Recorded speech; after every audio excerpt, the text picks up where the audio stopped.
You are listening to the Thinking Effect podcast with Orta Green and Lillian Krieger. Everything starts with a thought. Join the quest to reshape your own and your students' thinking by exploring your usual curriculum in new and exciting ways. In each episode, we share dynamic and practical ways you can ignite thinking in your classroom. You will get used to our 3-step formula for approaching our topics. What is it? Why is it important? And how can it be implemented immediately? Listen on if you are ready to take your students on a journey to change the world one thought at a time. Hi, Lillian. I'm so excited to be here on our first episode of the Thinking Effect podcast. Absolutely, Orta. We've been looking forward to this, but no one knows us really well. So how about you explain a little bit about yourself today? My name is Orta Green. I'm the co-founder of Glittering Minds. Glittering Minds has created a program for schools to help them create an innovative learning environment at the school.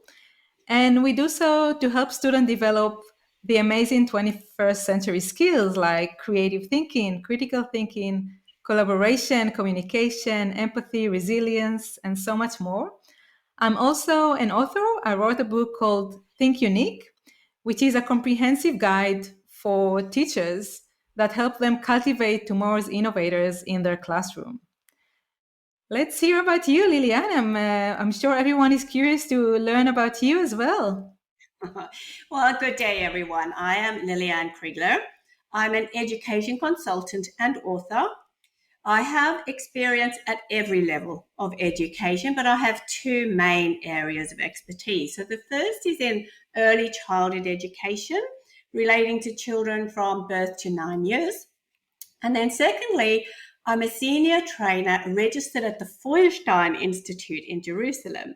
Now, that probably means nothing to you, but in short, Professor Reuven Feuerstein was one of the original 21st century thinkers who believed that intelligence is not fixed. So his work specializes in enhancing thinking skills for people of all ages. So my expertise combines really well with Ortals, and we are very excited to be sharing with you this podcast called The Thinking Effect. Yes, and just to share a bit how this podcast came to be, basically, we know that the future belongs to great thinkers. Today, it's an ideas economy, and what we need, the skills we need to thrive and succeed is our ability to think in many different ways, to think creatively, to think critically, to solve problems, and to think really deeply. And this is why we want to help teachers across the globe develop great thinkers in their classroom. And that's the reason Lillian and myself came together to support teachers in this important task. Yes, I mean, also we know that corporations across the world are asking now for critical and creative thinkers. They're asking for people who are innovative, people who innovate, not people who imitate. So, it doesn't happen overnight. We've gone some way, but there's still some of that factory model, where you're preparing children for a specific industry. But teachers are the ones who have to start helping students and helping them to develop this new wave of thinking. Of course, teachers are such huge influencer. I don't know if teachers realize, but they have huge power to influence and really create an amazing next generation with great thinking abilities to create people who are, thinking about the community and contribute to the world around them. So I have a lot of respect and appreciation for teachers, and I think they're doing an amazing job, and we want to help them, like you said, bring the education, the classroom learning environment into where it needs to be. So some of the education environment was created, as we know, after the first industrial revolution, when we needed to prepare children to work in factories. And our world moved a lot since then, obviously in a huge pace forward. And some of the ways that we teach children today are still aligned with the old way of thinking, where people will need to do repetitive work in factories. Well, in fact, the world today is quite the opposite of that. What we need to develop is our unique way of thinking. And one of the things I wanted to discuss today and just to let people know is understand our brain a bit, because our brain is a unique and amazing organ. Did you know that it actually consumes 20% of the energy that we consume every day? 20% of it Yes. goes to our brain. It's amazing. So it needs a lot of energy to function. And because of that, actually, our brain has a tendency to be lazy, to preserve energy. So our automatic thinking is our lazy thinking. And therefore, initially, when we need to answer a question, when we need to think about a challenge, our automatic response is our lazy brain trying to get away with that, trying to not think deeply, trying to not, take a lot of energy to think. And this is why we need to keep an eye on our brain and realize that this is what's happening. And if we want to think deeply, we actually need to push our brain further and give it more time and space to think deeply about the topic at hand. Yeah, well, I'd like to just say, there's John Hattie, who's a very well-renowned researcher in Australia, and he believes that the single most important thing that can change success for students is the teacher. And this working with children, and as you say, not to rush it.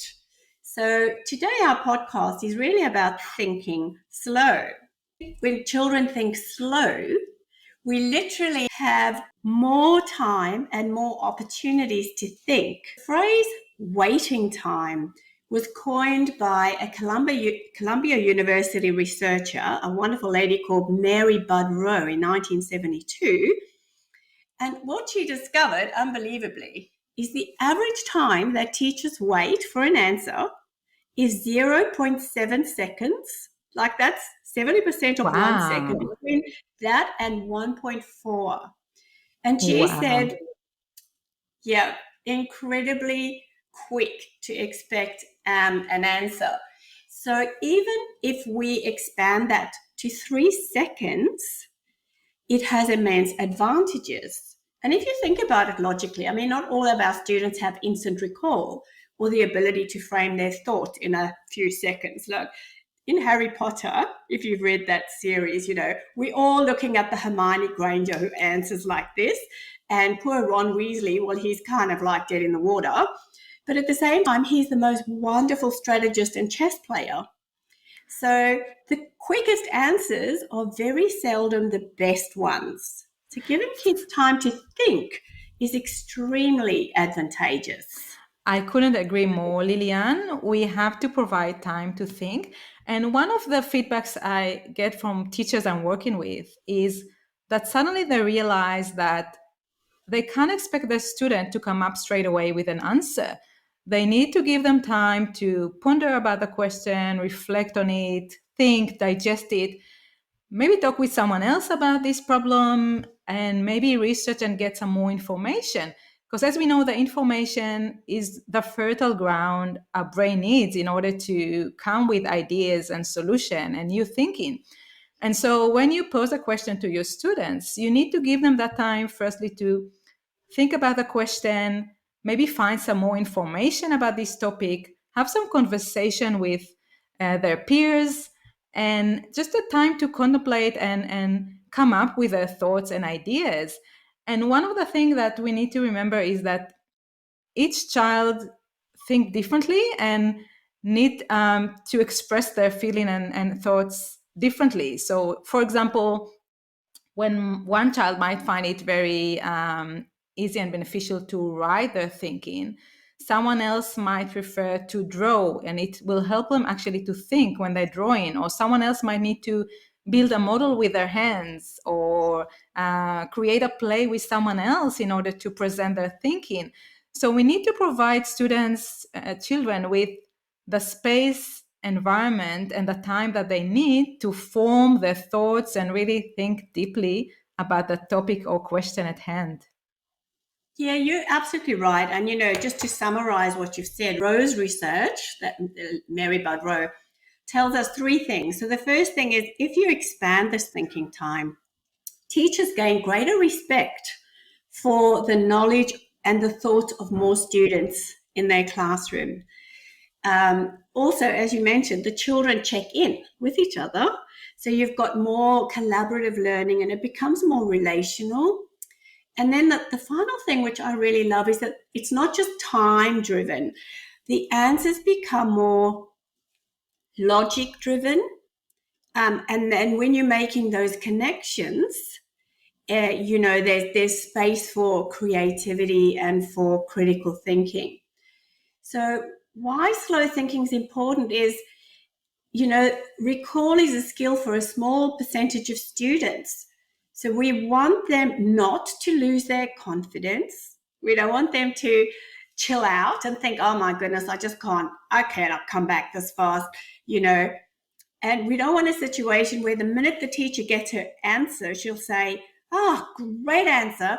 And then the thinking stops. We don't want that. Of course, because there's so many different solutions and way of thinking, right? If we take one problem or one question, you can come up with so many different ideas as to how to solve this problem, how to answer this question. And we want that different opinions and thinking. We want this diverse thinking. And that helps students build on each other ideas and each other thinking.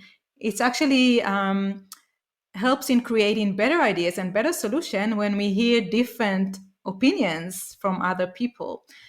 So I agree with you that we need to give them the time to think and the space and environment that they need, and also allow different students to come up with different answers and say there is no one right answers. There are many different answers and we want to hear all of them. And so I would love teachers, to give it a try in the classroom. It's very easy to do so. So next time you pose a question for your students, whether you start a new topic, you can give them more time to think about it. So don't rush them into thinking and encourage them to reflect on the question and maybe explore or find more information on the topic if they need. Have a discussion with the student next to them. That helps also with forming thoughts. And only then they can start maybe express their thinking by writing or creating a model or drawing. And only then they'll be ready to share with the class. So really taking the time, slowing down, like we said, we need to slow down, think slowly, and give the students more time to reflect and really think deeply on question. And one question, if teachers are struggling with which question to give their students, one idea can be, where do ideas come from? That's an interesting question to explore. When the students are doing that in a different way, it lights up different parts of their brain. And, as you say, in conversation with other children. So, Harvard University has put together these remarkable thinking routines. And a nice one for what you're talking about, Orta, is called Think, Pair, Share. So, giving children to think on their own about something, then to pair up with someone to have a really considered concept of it, and maybe do those things, build, draw together or explain their thinking, and then to share it into the whole class, because it definitely expands the level, the quality and the depth of the thinking. For sure, that collaborating is so crucial for thinking more deeply. So I encourage collaboration is a wonderful way to enhance our thinking and also build on other people thinking. So definitely worthwhile spending time on creating a more collaborative environment in the classroom. Yes, and I think, when people think about giving more time, I think already listening today, they all know that they're going to have to maybe change the kind of question. I know, but that's a topic for another podcast. If you trial any of our ideas, we seriously want to hear from you. We'd love to hear from anybody who trials thinking slow. And, we'd love you to email us.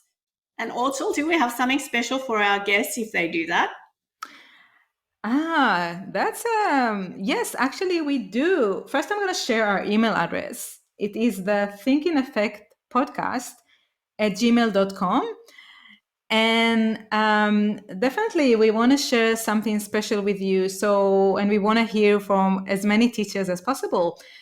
So the teachers who are going to respond before our next episode, we're going to send one lucky teacher a book. This week, we're going to send a copy of my book, Think Unique, for one lucky teacher. So go ahead, feel free to share your experience with us. Let us how it went. And you might have Think Unique book coming your way. Fabulous. Do you want to repeat the email address?